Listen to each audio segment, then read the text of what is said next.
Mark. Paul, I don't know how many times I've looked in a mirror in my lifetime. I'm super concerned that there's an infinite number of evil versions of myself now running around out there. So you may never look in a mirror the same way again. We'll explain to you why right after this.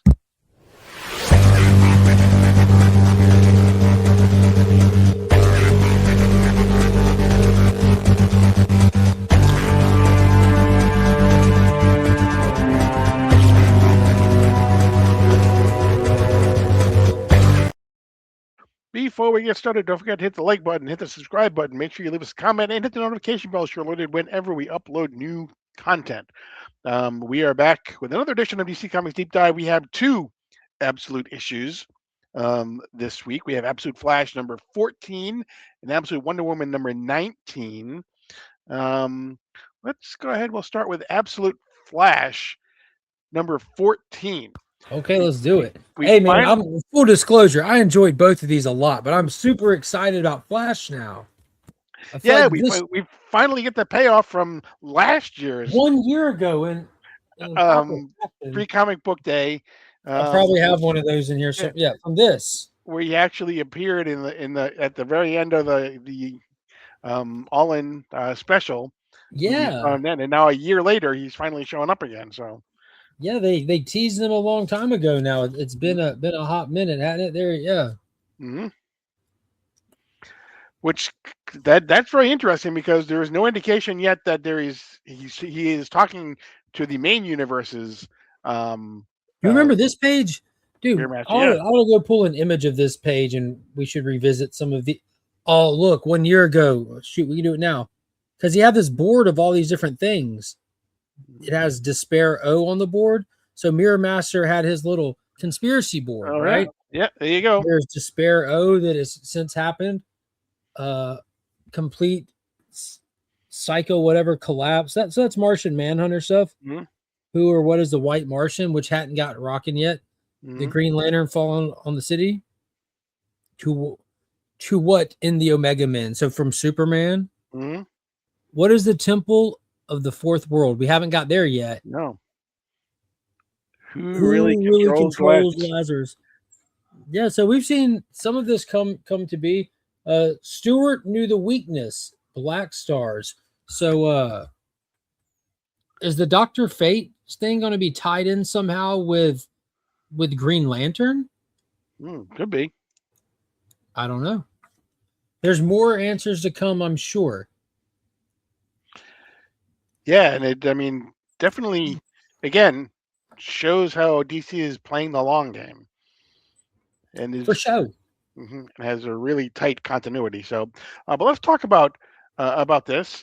If you recall, at the end of the last issue, we had Wally and Linda were running for their lives. A couple Gallivanters ran into some trouble, ended up inside of a mirror, didn't know how. Mm-hmm. Or how to escape. And it's interesting because that's where we start off, and they're actually they see, they look in the mirrors, they see things, they don't necessarily see the reflection, they see them, but in not necessarily what you would call like a reflection. Yeah, they see the kid form. Other thing, exactly. We see other things as well. So that indicates that possibly we may be getting we were told that at the end of the year we're going to get a absolute crossover with some of the superheroes. So, Snyder was talking about that this weekend on X, confirming Martian Manhunter will also be a part of it. So it's getting closer. It's getting closer. We're almost 5 months into the year now. Exactly. Marketing will be happening real soon. We see that they look into another thing and they see Ralph Dibny's the mission that he runs. So, but basically what they see most of are Mirror Master murder clones. Yeah, they just pop up everywhere, start chasing them. And that's where this book gets incredibly fun. Because in the efforts to escape, Wally grabs Linda and he runs, and to dodge them, he runs up the wall and on the ceiling. And as you follow along in the book, you literally follow his trail via the word bubbles, and the book just flips over and you're on the ceiling with them. And then you start reading the book in that way. And it even tells you got You got to read it backwards from this way, and they help you with the little guiding lines and stuff, Mhm. which I thought was really clever and smart to do. But ultimately, after a couple of pages of them running and looking in mirrors and stuff, it flips you back around, which it does it in the form of following the word bubbles as well, which was, it was very smooth. It was very smooth. But while they were in there, they saw some other things, Paul. They looked in the mirror, and we get a little bit of context and backstory to Linda, that she has a older brother who's like looks like he's a junkie, and she's worried about him and hadn't communicated with him in a long time. So you kind of get to build out the emotional beat of her character a little bit and kind of show you why she might be in a mission, might come from a troubled family. You see that Wally sees Flish from Still Point, one of the fishies. He also sees his father at Still Point, and he starts wigging out, like yelling for him, banging on the mirror. And Linda says, "Stop, be careful, you're going to," and he shatters it on accident. But now he knows there's a way to get to his dad, and it's through these mirrors. Right. And as soon as he figures that out, these murder clones of Mirror Master just everywhere popping up, chasing him again. Right. And out pops the head of the real Mirror Master, who basically pulls Linda and Wally into the mirror with him and says, "I can help you, but you got to come this way." And that's when he says, "Look, every time I go into another mirror, I suddenly create another one of these murder clones.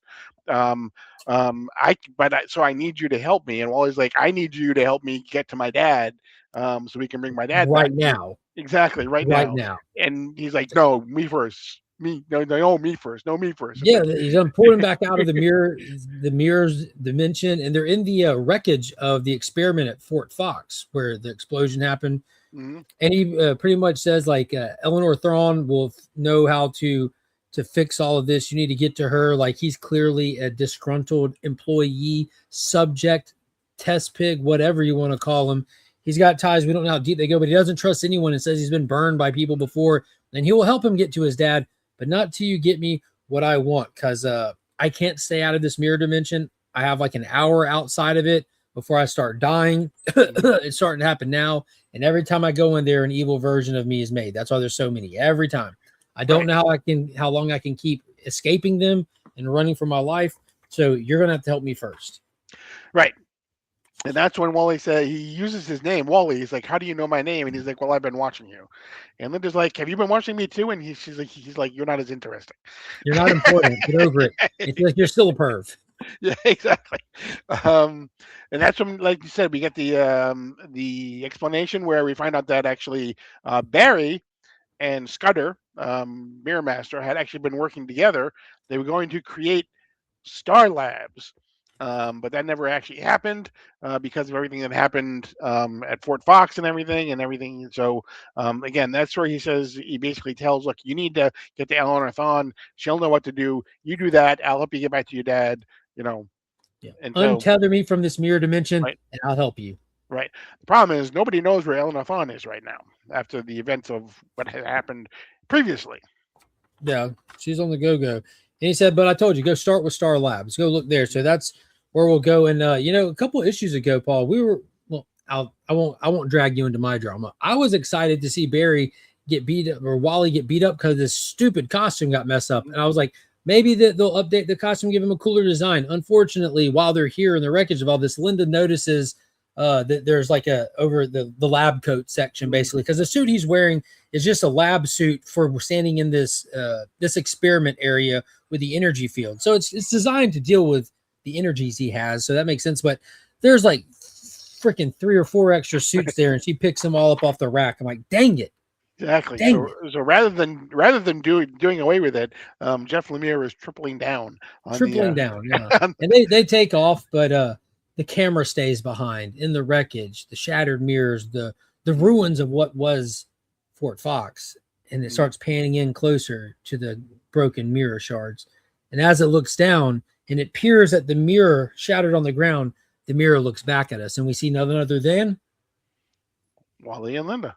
Evil Wally and Linda. They have their own murder clones now. Exactly. Could this be the proper Reverse Flash in the making?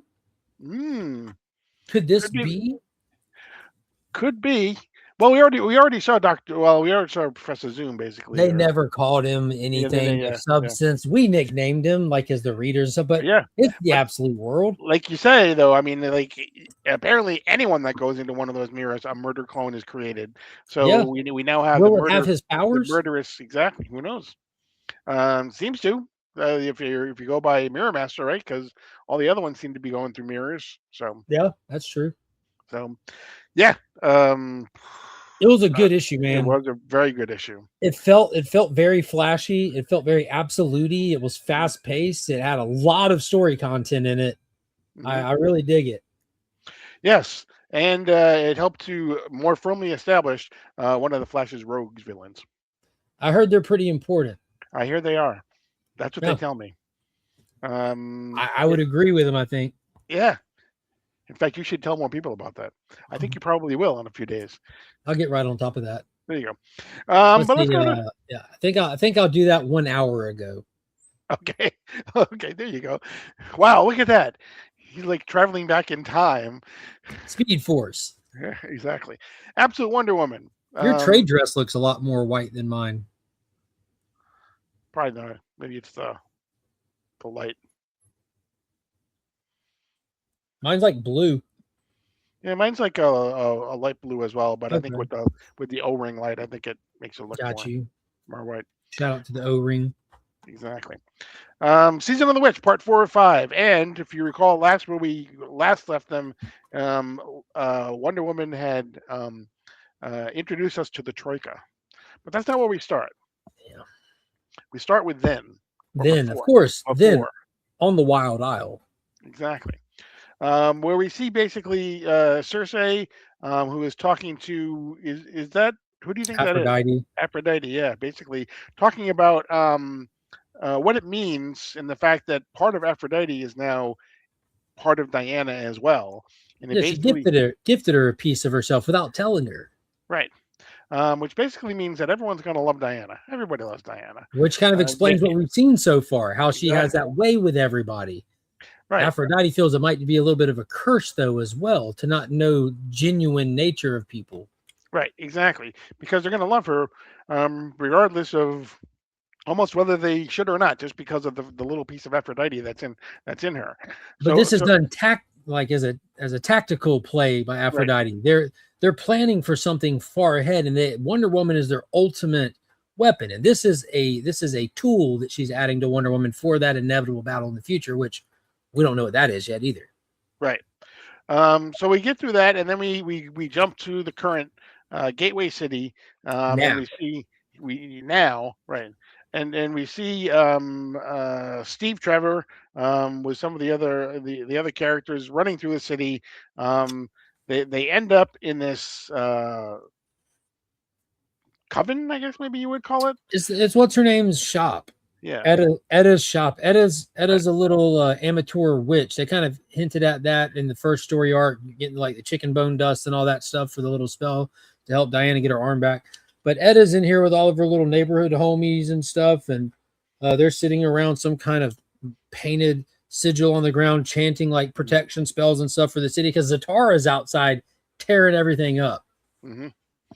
Right, and so they're basically trying to conjure up something that will help Wonder Woman. But while they're doing that, we then switch to and go back to Diana with her Troika, trying to somehow contain the vision of Zatara that is there, which is basically just a big skeleton, is all that we see. Yeah, his current form is wicked, and it's throwing fire at her. She's swinging the Troika at it. She eventually gets him wrapped up. And submit to the wisdom of the Troika, Giovanni, face your truth. And she goes into trance mode. Like he's all the way wrapped up. She hits her knees, and we go into an astral plane. The Troika takes her into here where she can find him and have a real conversation with him. And she's looking like Hecate in here with all the multiple arms and stuff. And he's like, oh, snap, where am I? So he kind of seemed like he wasn't in control of himself. And he is in here, despite not knowing how he got here or how to get out. And they're talking a little bit between each other, and he's seeing little flashes of Zatanna when she's little, and Wonder Woman's trying to talk to and explain to him what's happening. Like, yo, dude, you're not in control of your faculties. You need to kind of wake up, homie. Wake up. Right. And so what happens is, to bring him out of where he is and bring him back to the real world, we basically get Zatanna, who basically takes his hand and helps to pull him back into the real world. Yeah, his consciousness is slowly losing grip, even with Wonder Woman having hold of him, and he's starting to catch back fire, which is what it looks like when he loses control. But Zatanna pops in, like, "Yo, Dad," and he's like, "This isn't real." Like, "Yeah, it is. Or I'd be talking backwards." Mhm. And he grabs a hold of her, tethers him basically, and pulls him out where he's clean slated. But Diana didn't come out with them. No, it's only one person per poll. One per Um, pool. right. But also because Zatanna is not the person that would be able to break the hold that it has on Diana right now. The same way that it couldn't have been just anybody that could pull Zatara out. It had to be Zatanna, basically, because Mhm. they have to form that emotional connection in order to do that. Yeah, what's the Uh, name of this plane that they're on? The uh, Crossroads. right, the Yeah, crossroads, so right? the Crossroads is a specific astral plane, which you got to be tethered to come out, kind of thing. So she's locked in, stuck there. Meanwhile, Giganta's wandering around the city, the last one standing of the Suicide Hit Squad Mhm. that Kale sent in, and she noticed Barbara Minerva on the street as she's monitoring back from her base, and that's Cheetah in the normal world. We've seen a Cheetah in this one that kind of got taken out almost instantly, killed by Zatara. Didn't make it through, like, I think 6 panels before it was off the board. But Kale tells Giganta, like, "You know what? Change of plans. Get me Barbara Minerva. Hey guys, pull her file, bring her back." Mhm. And that's exactly what Giganta sets out to do. Right. And then we see Zatara and Zatanna again having their reunion. And they look down and they see Wonder Woman just laying there. Her eyes are glazed over because she's still stuck at the crossroads. And so they have to try and find a plan to try to bring Wonder Woman, Diana, back from the crossroads. Zatara suggests use some of the magic she has on her. Everything that's on that woman, from her armor to her bag to her weapons, is all enchanted. Use something. Go in there and get her. If it was you that pulled me out, who could pull her out? So she grabs her tiara that was gifted to her by Cersei, and she holds it and senses it with the magic. And then she re enters the crossroads looking like Cersei, calling out to Wonder Woman, "Take the hand." Mhm. And Wonder Woman does, and she pulls her out, and she means like, "Yo, don't hit me. I'm so sorry. I know that's terribly sad. We just had to get you out of there. That's the only way." And Wonder Woman, she's like, "No sweat, sweet cheeks. I love you for it." Yeah, she didn't actually say that, but that's okay. Those are her words, not mine. But she basically says, like you said, it's all good. It's all good. Her words Uh, are better. She says, "We're all free. That's all that matters." Right, exactly. We go back and we see the person running the Suicide Squad who basically says, I guess pretty much everyone is done for. I hate magic." I hate it. And it's at that point that the next She says, what "Send in the Iron Maiden." and in the Iron Maiden, and so Zatara knows what it is. He basically says, as soon as she says send in the Iron Maiden, Zatara says she's sending in the Iron Maiden. Um, He can sense it. For what he yeah, must have something in him, a device or something, much like they did. Maybe he sells a Starro in him. We don't know. But this is a weapon, a machine. It's something that's meant solely to go fetch your asset back out of the field. Go get him, bring him back. yes, and that's when we see Diana and Zatanna and Zatara are basically then confronted by the Iron Maiden, which basically just has like it's like a giant metallic spider, almost a giant Yeah, it spider. comes rolling through the city in a giant ball on top of the water through the city. Then it just opens up in tentacles, and it's all crazy. Like, I thought we were going to have like a war wheel kind of scenario when I saw it come Mm, rolling through, but no, it's that. yep, It says, I don't know why this machine says E, right. but it does. It says E. It's like it's having too much fun rolling through things. It is. And look at Wonder Woman just taking off. Poof. Mhm. Dust flying out, spiraling behind her. Poof. And that's where it ends, and we'll get the final chapter of Season of the Witch next issue. Um, I just continues to astound me how pretty much every Absolute Comic is just still seems to get firing on all cylinders, basically. It's so fun, dude. hmm Yeah, I wouldn't say every. I can think of 9 that Well, really suck. I think it's 10, right? Isn't it 10 now? That's how forgettable it is. There you go. There you go. But yeah, two great issues again. Now next week is the 5th Wednesday of the month, so there are no Absolute Comics this coming Wednesday. I believe there's like Batman, Wonder Woman, Truth, and I think like the Justice Oh, the League, Chung. Who's doing the art in that? Jeff Loeb and Jim Chung. Yep. Jim Chung's doing the art. Yep. Yeah, I keep seeing the stuff in the back of it. It looks gorgeous, It dude. does, doesn't it? And then there's a Justice League Intergalactic special that's out this week, I think, and those are really kind of the only things I think that, for the most part, Oh, and Zatanna, the Swamp Thing kicks Oh, and off. Zatanna one, yeah, exactly, yeah. Swamp Thing 89. That's Oh. kind of a big deal. Yeah, if you're interested in find out, The what final caused 3 issues, what right? caused 4 issues, what caused 4. Rick Veitch to quit way back in 1989. It is basically this storyline that DC refused to print then, but now we don't care. But yeah, no, yeah. Nothing matters anymore. Time's relative, space is an illusion, nothing's real. Read comics. Exactly. But don't forget that Saturday is free comic book day. If you have a local comic shop near you, go there. Like there's a 9.5 out of 10 chance that they are participants. It's an annual event that almost every shop partakes in at some level, where you can just walk in and there'll be free books. A lot of times shops will run sales on back issues and all kinds of stuff. Marvel, DC, independent publishers, they all produce books specifically made for this day to be given out as free. So go Correct. check it out. Look for the trade dress free comic book day or comics giveaway day. Check out this gentleman's YouTube for a full listing of everything. Shows everything that's coming out. Exactly. Unfortunately, DC has kind of stubbed their toe this year. On yeah, they've done this a couple of times now. I think it just when it lines up, depending on what their schedule's like. Instead of new material, it's a sampler for the stuff that, because we're already reading it. It's the Lobo, Deathstroke, and Batwoman sampler. Right. So, but yeah, and and part of that could, because they have to lock in those things like months in advance too, obviously, but it could also be because of there was so much uncertainty as to whether or not it would even happen or not this year that, They did the same thing with Batman Day this past year. It's been a year of uncertainty with stuff. Superman Day, they showed out. They showed out for Superman Day. Yeah. But yeah. So we may be back next week if we can think of something to talk about. If not, we'll be back in 2 weeks.